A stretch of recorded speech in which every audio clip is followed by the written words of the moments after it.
अब तो यही हो रहा है गणेश। अब तो निशुंभ ही बनेगा नया असुर सम्राट।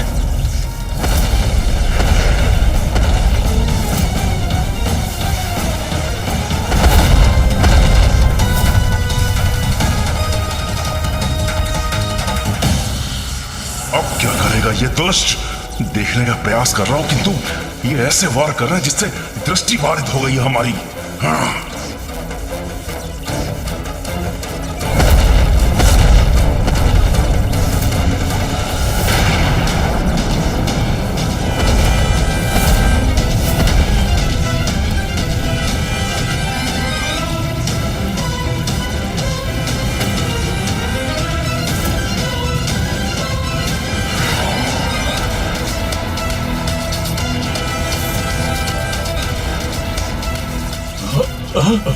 अरे ये तो सिंहासन की ओर बढ़ रहा है। हाँ, अरे हाँ।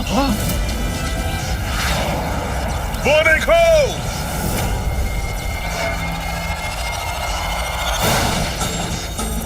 नहीं, ये नहीं होना चाहिए। ये उचित नहीं है। इन दोनों को कदापि विजयी नहीं होने देंगे हम।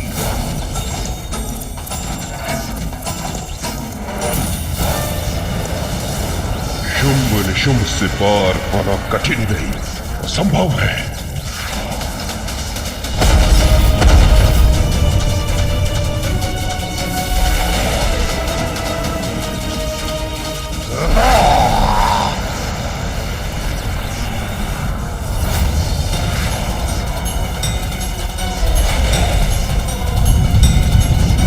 ये चारों मिलकर मुझ पर आक्रमण कर रहे हैं।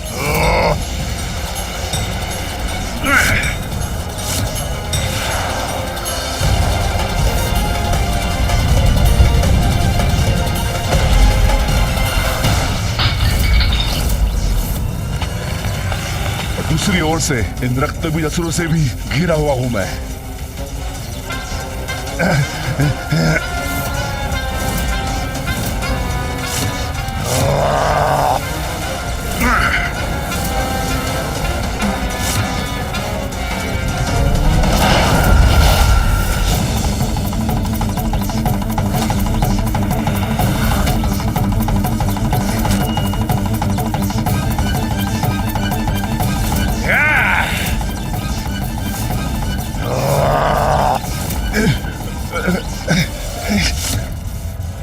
भैया, शुंभ तो दुर्बल पड़ रहे हैं और निशुंभ भी वापस जा रहे हैं। अब ऐसी परिस्थिति में अधिपति बनेगा कौन?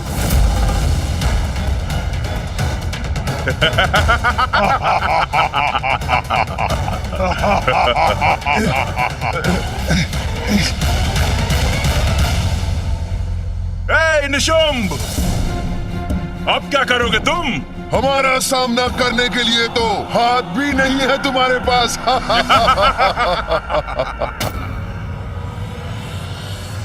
समय आ गया शुंभ, अब और कोई विकल्प नहीं।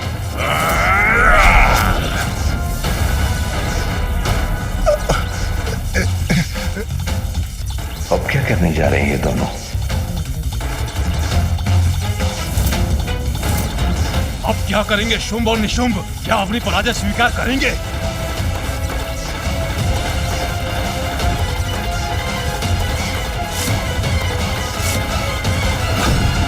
भैया, अब इस शुंभ का अंत तो निश्चित प्रतीत हो रहा है। ये असुर अथवा उनके शस्त्र इसका वध अवश्य करेंगे।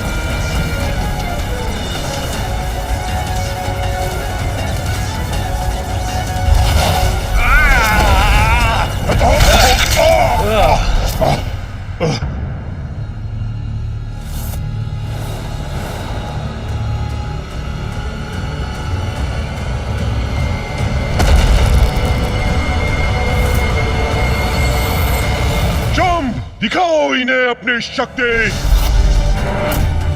अब क्या करेंगे शुंभ? स्वयं को रक्षित कैसे कर पाएंगे?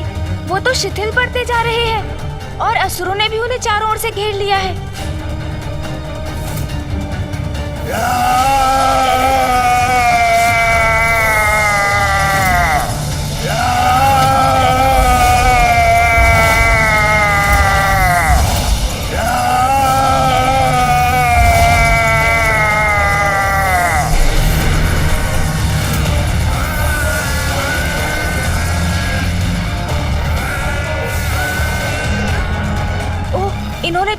स्तंभन शक्ति का प्रयोग कर अपने सभी शत्रुओं को जड़ कर दिया। गणेश, अब तो ये शक्ति हमारी ओर ही आ रही है। यदि हमने शीघ्र ही कुछ नहीं किया तो हम भी स्तंभित हो जाएंगे।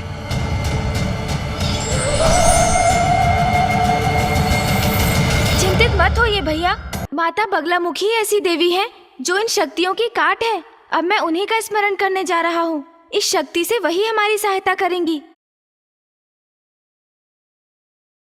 सुधाब्धि मणिमण्डप रत्न वेद्यां सिंहासनोपरि गतां परिपीतवर्णां पीताम्बराभरणमाल्य विभूति शतांगी देवीं स्मरामि हृदमुग्धैर्वैरिजिह्वाम्। इस नीरवता में यह मंत्रोच्चारण मेरा संशय कारण नहीं है। अवश्य यहाँ कोई दिव्य शक्ति उपस्थित है, किंतु स्तंभित में मुड़कर देखूं कैसे। बहुत अच्छे गणेश, तुम्हारी चतुराई और कुशाग्र बुद्धि ने हमें इस संकट से रक्षित कर लिया। किंतु भैया, इस असुर ने तो सभी को जड़ कर दिया। हाँ गणेश, किंतु तुमने भी अपनी सूझबूझ का परिचय दिया। उचित समय पर मंत्रोच्चारण कर इन तरंगों को हम तक पहुंचने से रोक दे। भैया, शुंभ के पास स्तंभन की वही शक्ति है जिसका संसार में आविर्भाव माता बगलामुखी के द्वारा हुआ। उच्चाटन उच्चाटन उच्चाटन। इसने अपनी स्तंभन शक्ति से सभी असुरों के साथ असुर गुरु शुक्राचार्य को भी स्तंभित कर दिया है। हाँ गणेश, शुंभ और निशुंभ तो अत्यंत शक्तिशाली हैं। विलक्षण युद्ध कौशल है दोनों का। साथ ही शुंभ के पास स्तंभन की शक्ति भी है। हमें इसी क्षण लौटकर देवताओं को शुंभ और निशुंभ के बारे में सूचित करना चाहिए। जो आज हमने यहाँ देखा वो सब हमें उन्हें बताना चाहिए। हाँ भैया, ज्ञात नहीं अब शुंभ और क्या करेगा, किंतु जब तक ये सभी शुंभ की शक्ति से प्रभावित और जड़ है, हमारे पास यहाँ से निकलने का उचित अवसर है। चलिए भैया।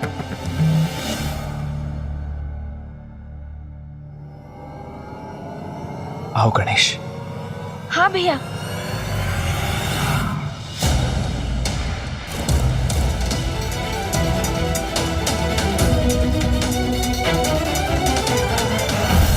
मुझे क्षमा करना भ्राता निशुंभ, मैंने तुम्हें बहुत कष्ट दिया।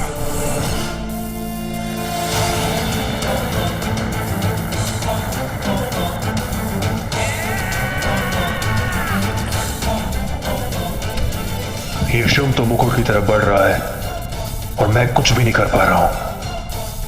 ऐसे में तो शुंभ असुर के महानायक बनने वाली स्पर्धा में विजयी हो जाएगा।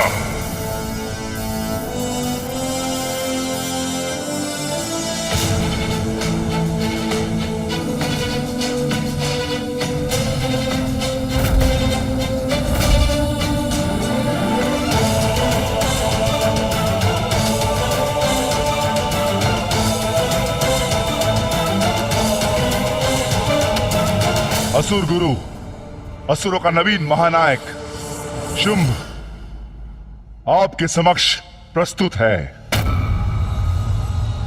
देखा गुरुदेव, शुंभ की शक्ति का परिणाम।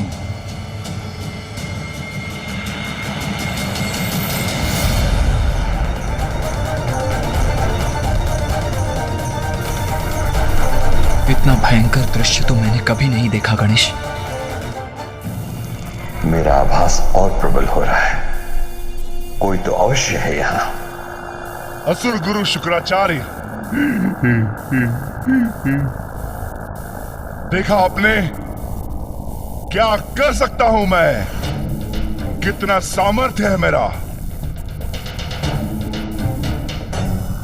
ओह, आप कुछ कहेंगे कैसे असुर गुरु?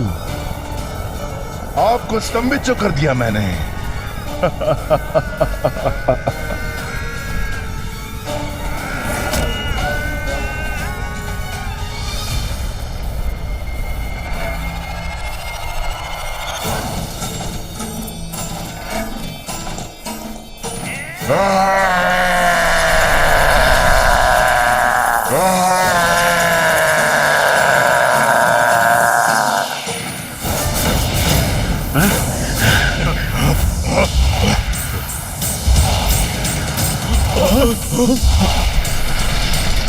चलो गणेश, अब हमें शीघ्र ही यहाँ से निकलना चाहिए।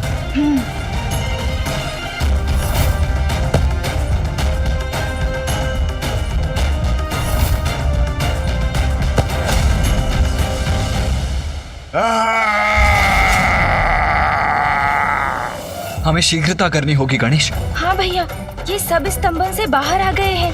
अब यदि इनकी दृष्टि हम पर पड़ी तो मेरी योजना विफल हो जाएगी।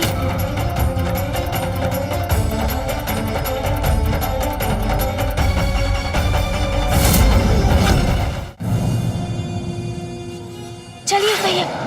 ये धूमरेखा के समान कुछ दिखाई तो दिया मुझे। क्या था वो? कौन था वह? वहां मुकुट के निकट देखता हूं, कदाचित कोई संकेत प्राप्त हो मुझे।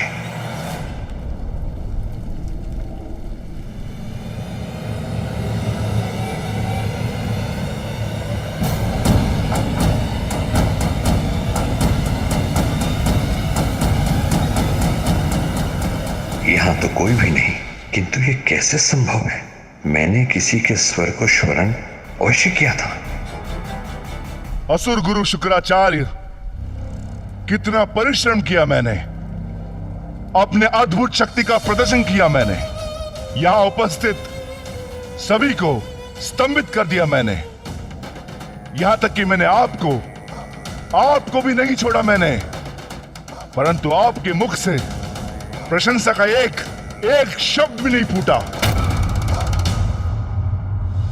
मेरा आभास भ्रम नहीं हो सकता, किंतु इस रहस्य को ज्ञात करने का नहीं, असुरों के नवीन महानायक के स्वागत का समय है ये। असुर गुरु, मैं यहां किसी का वध करने नहीं, अपितु मात्र अपने शक्ति का प्रदर्शन करना, यही मेरा उद्देश्य था। शक्ति प्रदर्शन तो कर दिया शुंभ ने, और सभी को पराजित भी कर दिया। सर्वश्रेष्ठ योद्धा है शुंभ। असुर श्रेष्ठ शुंभ की जय! असुर श्रेष्ठ शुंभ की जय! असुर श्रेष्ठ शुंभ की जय! असुर श्रेष्ठ शुंभ की जय! असुर श्रेष्ठ शुंभ की जय! असुर श्रेष्ठ शुंभ की जय! ये तो महानायक बन गया। अब तो कोई विकल्प भी शेष नहीं है, किंतु अब ये करने क्या वाला है? चंड, मुंड, रक्तबीज, धूम्रलोचन,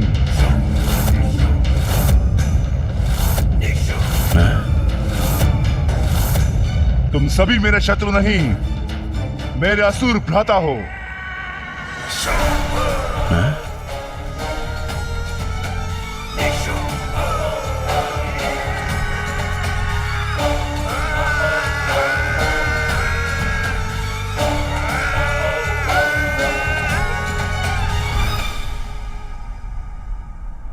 ये है वो शब्द जो मैं सुनना चाहता था। ऐसे ही होने चाहिए महानायक के विचार। महानायक उसे होना चाहिए जो अपने समुदाय को अपना परिवार समझे। अब यह स्पर्धा समाप्त हुई। असुरों को नवीन महानायक हमारे समक्ष है। शंभ, शंभ, शंभ, शंभ। महानायक शुंभ की जय! महानायक शुंभ की जय! महानायक शुंभ की जय! असुर महाराज शुंभ की जय! असुर महाराज शुंभ की जय! असुर श्रेष्ठ शुंभ की जय! असुर श्रेष्ठ शुंभ की जय! असुर श्रेष्ठ शुंभ की जय!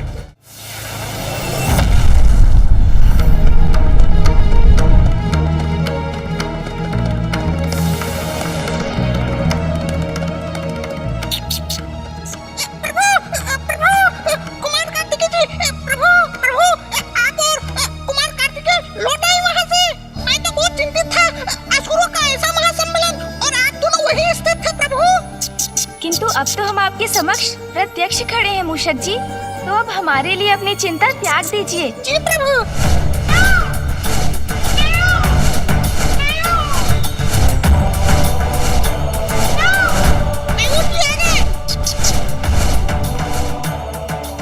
मैं इस सबसे सृष्टि को लेकर थोड़ा चिंतित हूँ गणेश। किंतु चिंता तो है भैया, जो आज हमने भीतर देखा वो तो बहुत बड़ी चिंता का कारण है। हाँ गणेश, ये महासंकट कभी भी स्वर्ग के द्वार तक पहुंच सकता है।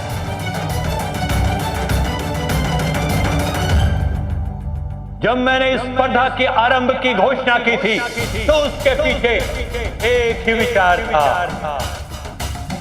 एक शक्तिशाली, सक्षम, कुशल और गुणी असुर महानायक का चयन। किंतु मुझे ज्ञान था कि इसमें भी कुछ असुरों को क्षति अवश्य पहुंचेगी, किंतु इसका भी समाधान है मेरे पास। जिन वीर असुरों ने अपनी क्षमता प्रमाणित करनी हो तो अपने प्राण गंवाए हैं, उन्हें मैं मृत संजीवनी विद्या से पुनर्जीवित करूंगा। असुर गुरु शुक्राचार्य की जय! असुर गुरु शुक्राचार्य की जय! असुर गुरु शुक्राचार्य की जय!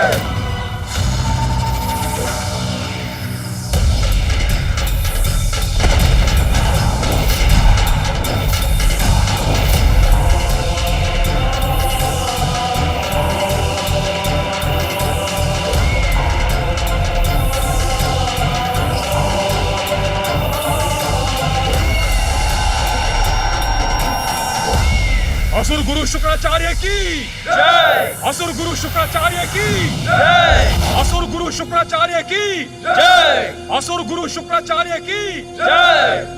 असुर गुरु शुक्राचार्य की जय! असुर महानायक सेना रहित रहकर कुछ भी कर पाने में अक्षम होंगे।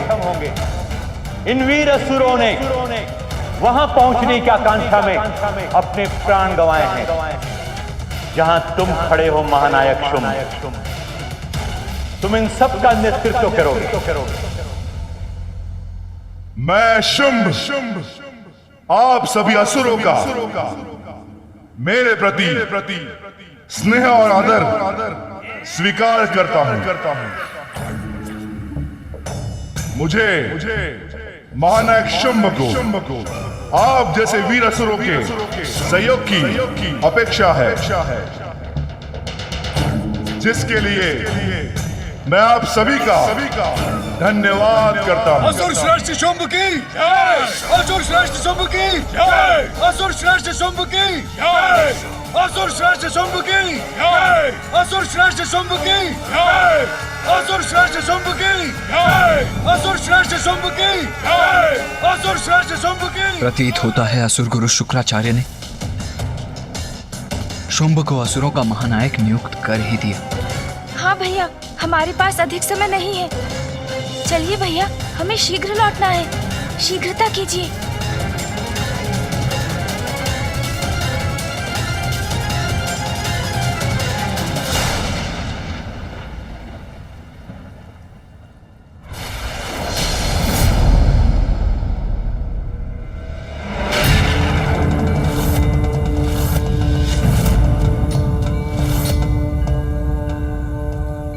प्रणाम पिताश्री।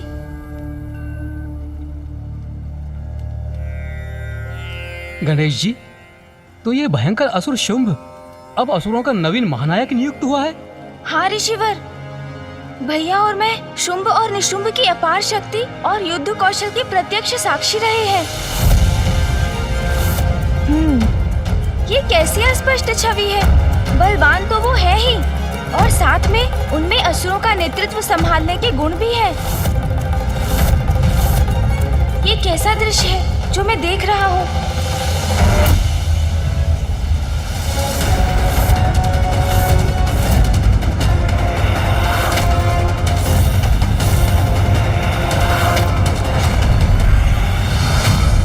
क्या हुआ गणेश? अपनी दिव्य दृष्टि से ऐसा क्या देख लिया तुमने जिससे तुम्हारे मुख पर ये चिंता का भाव उभर आया है? भैया, देवासुर संग्राम होता हुआ दिखाई दिया मुझे। कदाचित निकट भविष्य में देवताओं और असुरों के मध्य पुनः भीषण युद्ध होने वाला है।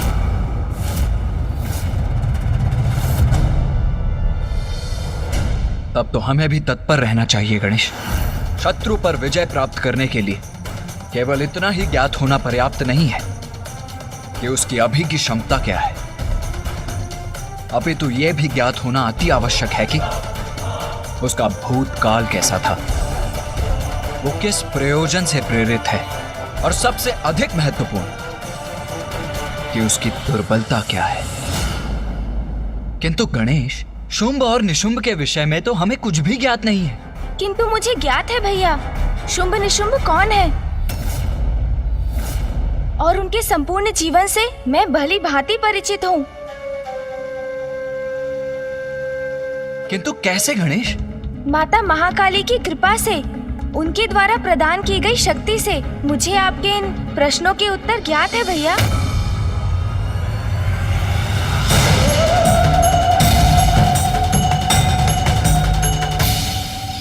तो बताओ गणेश, ये शुंभ और निशुंभ हैं कौन?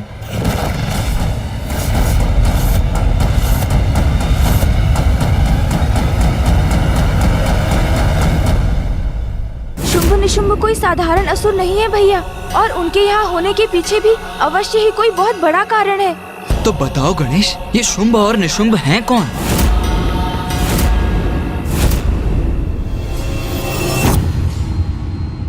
कौन है ये असुर भ्राता शुंभ और निशुंभ? कहां से आए हैं ये? आज से पूर्व यहाँ उपस्थित किसी ने ना इनका नाम सुना और ना ही देखा। फिर भी इनकी शक्ति के समक्ष कोई क्यों नहीं टिक सका? अपने नवीन महानायक को लेकर इन्हीं प्रश्नों के उत्तर ज्ञात करना चाहते हो ना तुम सभी? हाँ, हमें ज्ञात तो होना चाहिए। कौन है ये? कहां से आए हैं ये दोनों? यहाँ कोई इनसे परिचित नहीं है, क्योंकि शुंभ और निशुंभ दीर्घ काल से तपस्या में लीन थे। घोर तपस्या कर अपनी शक्ति में वृद्धि करना चाहते थे, जिससे अत्यंत शक्तिशाली बनकर अपने असुरों का उत्थान कर सके। तब के परिणाम स्वरूप कौन सा वरदान प्राप्त किया इन दोनों ने? तो इनकी शक्ति का कारण इनका तप ही है। आज शुंभ के राज्याभिषेक के पूर्व मैं इन दोनों भ्राताओं का पूर्ण परिचय दूंगा। असुरों का नवीन महानायक शुंभ और उसका भ्राता निशुंभ ऋषि कश्यप और प्रजापति दक्ष की पुत्री देवी दानु के पुत्र हैं, और इनका अग्रज भी अत्यंत शक्तिशाली असुर था और उसका नाम था नमूची।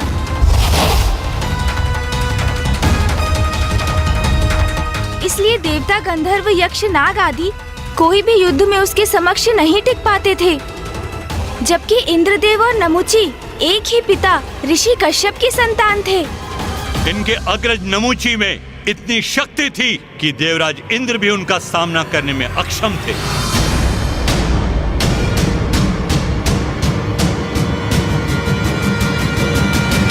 देवराज इंद्र भी सामना नहीं कर सकते थे नमूची का, तो क्या देवराज और नमूची का सामना भी हुआ? किंतु फिर क्या हुआ? नमूची देवराज के आसन पर स्थित क्यों नहीं है?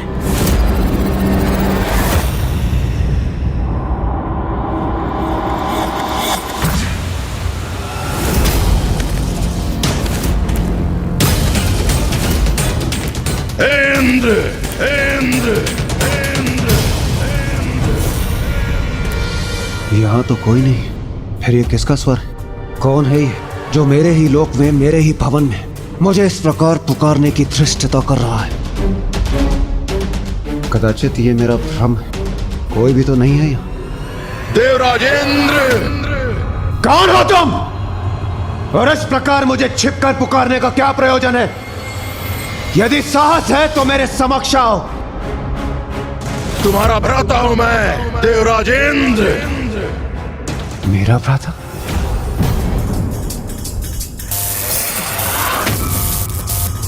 मैं हूं नमूची।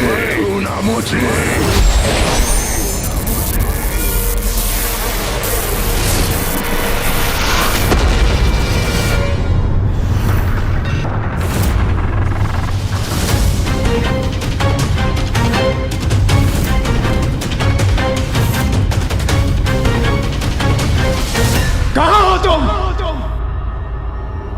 नमूची! आओ नमूची, मेरे समक्ष आओ। क्या हुआ भीरू नमूची? यदि साहस है तो मेरे समक्ष प्रस्तुत होकर मेरा सामना करो। देवराज इंद्र का सामना करो। मैं इन मेघों में कहीं भी हो सकता हूं देवराज।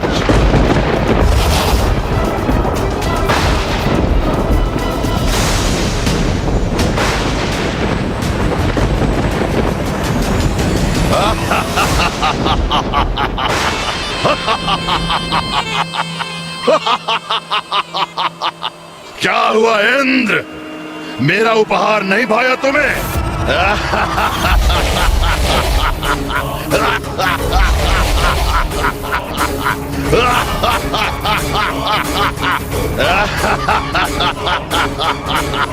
तुम्हारा इतना दुस्साहस मेरे ही लोक में आकर तुम मुझ पर प्रहार कर रहे हो दुष्ट। सौतेले भ्राता हो तुम मेरे, किंतु शत्रु भी हो तुम इंद्र। तुम्हें स्वर्ग के सिंहासन से हटाकर ही रहूंगा। सौतेले भाई हो, इसलिए तुम्हें यहाँ से सुरक्षित लौटने का अवसर दे रहा हूँ। यदि कोई अन्य असुर होता तो अब तक मैं उसका वध कर चुका होता। जाओ, लौट जाओ यहाँ से।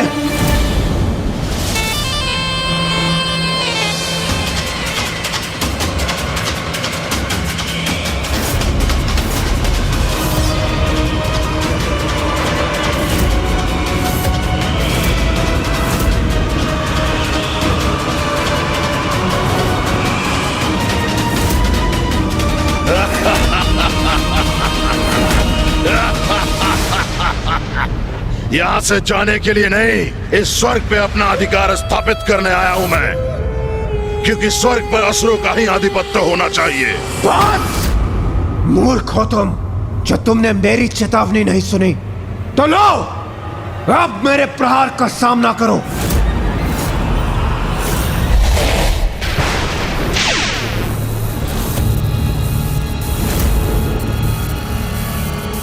अब तुम्हें कोई नहीं बचा सकता।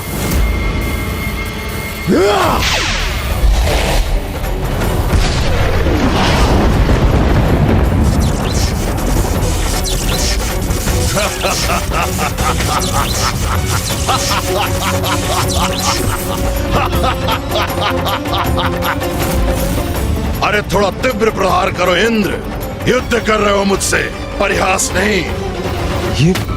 ये कैसे संभव है? इस पर मेरे प्रहार का तनिक भी प्रभाव नहीं हुआ। उचित है, और शक्तिशाली प्रहार करूंगा मैं इस पर।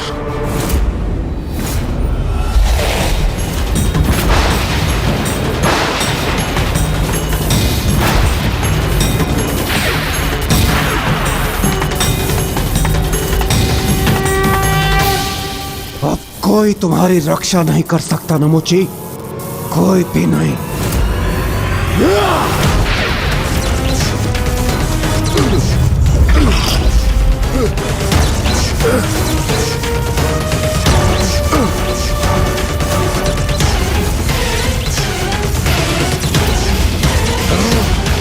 विद्युत की ऊर्जा से संपन्न है मेरा वज्र नमोची, और अब मैं अपने वज्र की विद्युत शक्ति से तुम्हें अपने लोक वापस लौटाऊंगा। इस दुष्ट ने बांध दिया मुझे, किंतु इससे अधिक वो और कुछ नहीं कर सकता।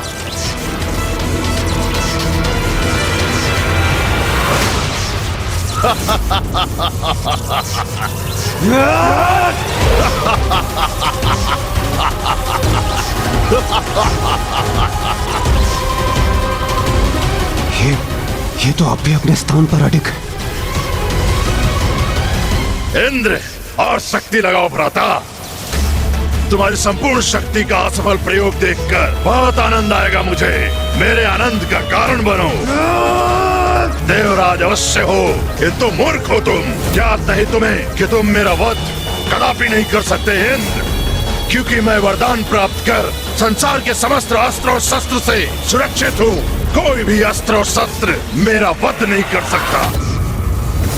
यदि ऐसा है तो मेरे समस्त प्रहार इस पर व्यर्थ है। किंतु मैं तुम्हें अवश्य हानि पहुंचा सकता हूं इंद्र।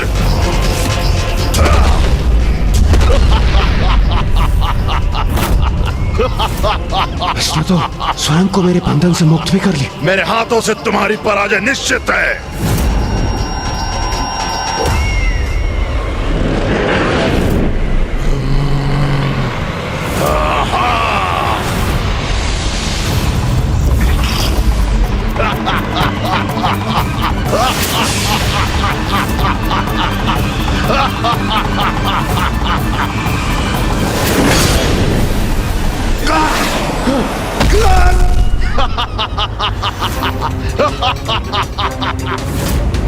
अपने भ्राता से कुछ सीखो इंद्र।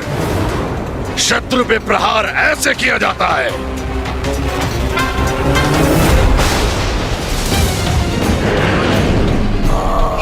ये तो पुनः वार करने को तैयार है। और शत्रु को धूल दूषित करने के लिए और सशक्त प्रहार ऐसे होता है।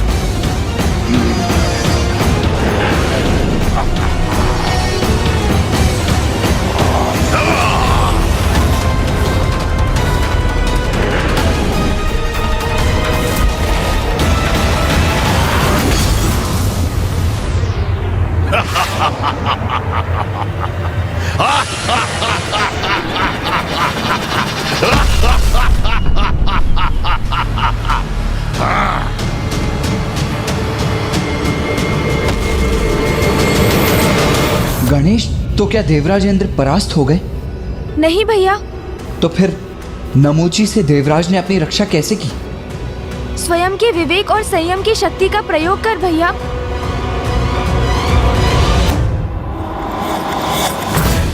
अब कहाँ है वो दुष्ट नमूची?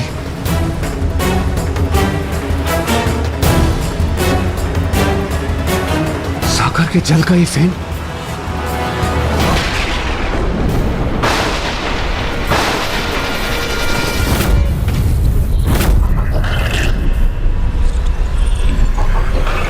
का ये फेन संयुक्त होकर जुड़कर किसी तंत्र युक्त धारदार अस्त्र के समान हो गया है।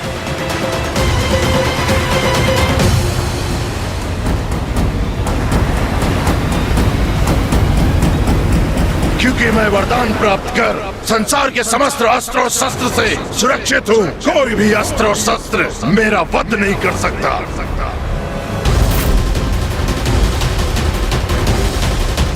ऐसा अस्त्र जो अस्त्र ना हो।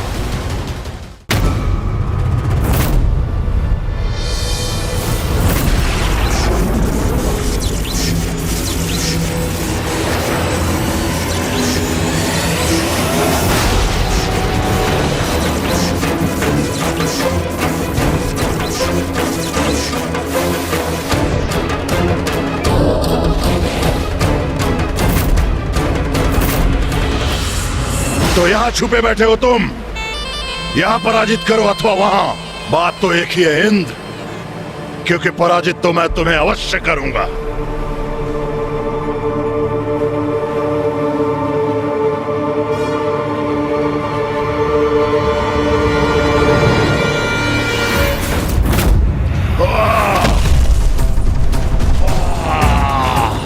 क्या हुआ भ्राता श्री नमूची? आप तो आहत हो गए, वो भी इस साधारण फेन से। मुझसे चलकर इंद्र, इसका उचित दंड दूंगा तुम्हें।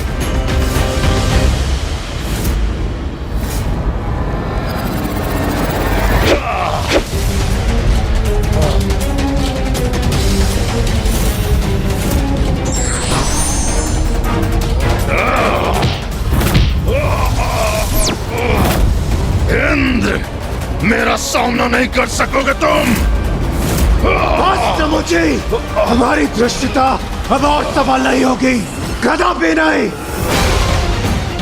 अब अंत होगा तुम्हारा दुष्ट।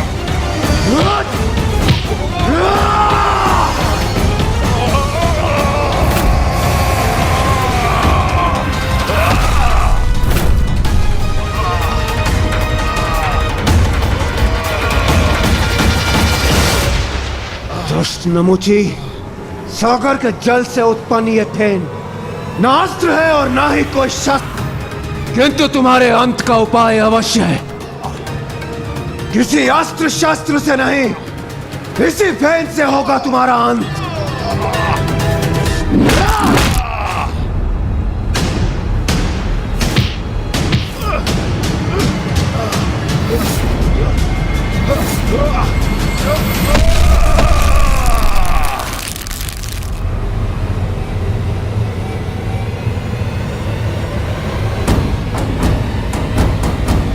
बुराई का अंत सदैव बुरा ही होता है। एक असुर का अंत हुआ तो दूसरे का उत्थान। और इस प्रकार अपने भ्राता के वध की सूचना शुंभ और निशुंभ को मिली।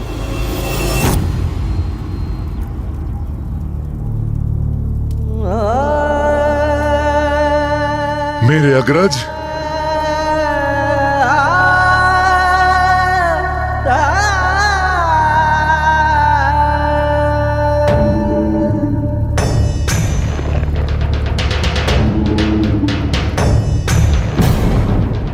कौन है वो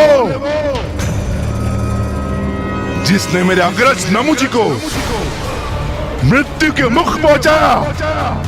किसने किया है दुस्साहस?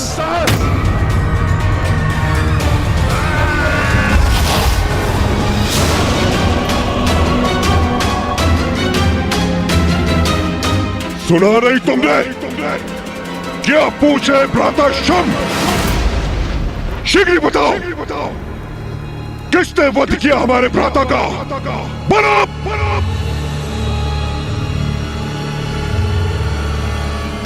स्वामी,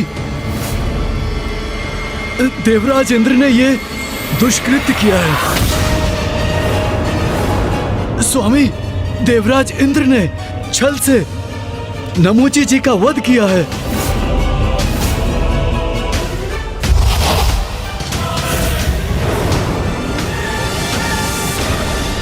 आज अभी मैं शुंभ व निशुंभ प्रतिज्ञा लेते हैं, हम दोनों भ्राता देवराज इंद्र से अपने अग्रज नमुची की मृत्यु का प्रतिशोध अवश्य लेंगे।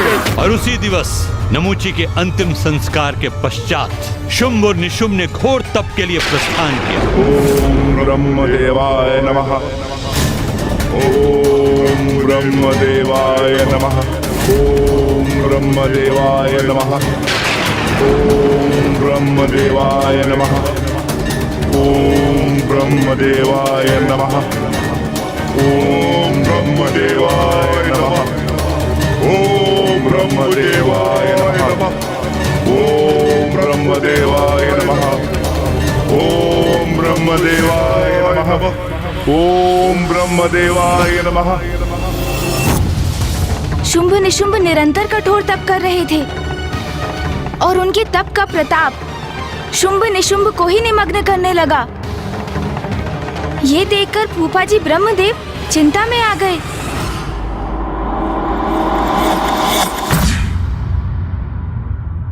ओम ब्रह्मदेवाय नमः। स्वामी, आप शुंभ निशुंभ को वरदान देकर अपनी चिंता दूर क्यों नहीं कर लेते? ओम ब्रह्मदेवाय नमः। ओम ब्रह्मदेवाय नमः। ओम ब्रह्मदेवाय नमः। आप इतने विचार मग्न क्यों हैं स्वामी? ये दोनों कई वर्षों से आपके प्रति भक्तिभाव धारण कर आपकी इतनी कठोर तपस्या कर रहे हैं कि इनके तप से उत्पन्न तेज ही अब इन्हें प्रभावित करने लगा है। देवी, शुंभ निशुंभ ये तप किसी बड़े वरदान की प्राप्ति के लिए कर रहे हैं। जैसे ही उन्हें यह वरदान प्राप्त होगा, वो देवताओं के लिए कोई बड़ा महासंकट उत्पन्न करेंगे। क्योंकि देवी, असुरों को दिए वरदान का परिणाम देवताओं के लिए विपत्ति लेकर आता है। ये ज्ञात होते हुए भी मैं इन दोनों को वरदान देने के लिए विवश हूं, क्योंकि तप के फलस्वरूप वरदान देना मेरा धर्म है और इस धर्म से पीछे मैं नहीं हट सकता। कैसी दुविधा है ये? स्वामी का वरदान कदाचित देवताओं की विपत्ति का रूप धारण करेगा, किंतु वो शुंभ निशुंभ की कठोर तपस्या, उनकी पुकार का कोई प्रत्युत्तर ना दे तो भी तो ये देव धर्म की मर्यादा का उल्लंघन होगा। क्या करें? किसी न किसी निष्कर्ष पर तो आना ही पड़ेगा। ओम ब्रह्मदेवाय नमः। ओम ब्रह्मदेवाय नमः। ओम ब्रह्मदेवाय नमः।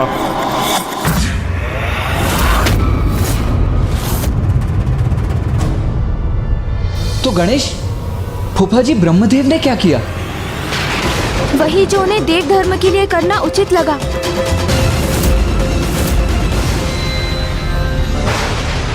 ओम ब्रह्मदेवाय नमः। ओम ब्रह्मदेवाय नमः।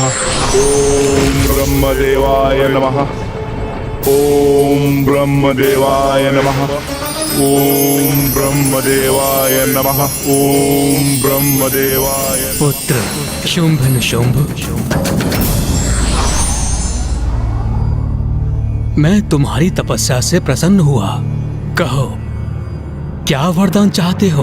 प्रणाम ब्रह्मदेव, हमें अमरत्व प्रदान कीजिए। अमरत्व का वरदान तो मैं तुम्हें नहीं दे सकता। इसके अतिरिक्त जो चाहे मांग लो। तो आप मुझे ये वरदान दीजिए ब्रह्मदेव कि मेरा अंत मात्र नारी शक्ति से हो, स्त्री के अतिरिक्त कोई मेरा अंत ना कर सके।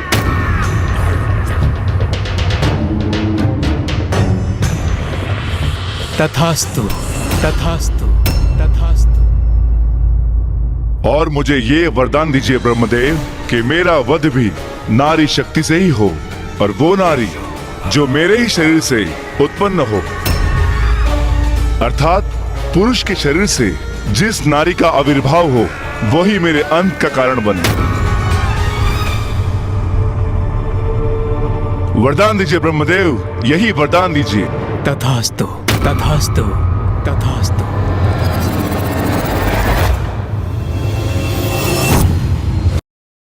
उनके ही शरीर से उत्पन्न स्त्री शक्ति, ये कैसे संभव है?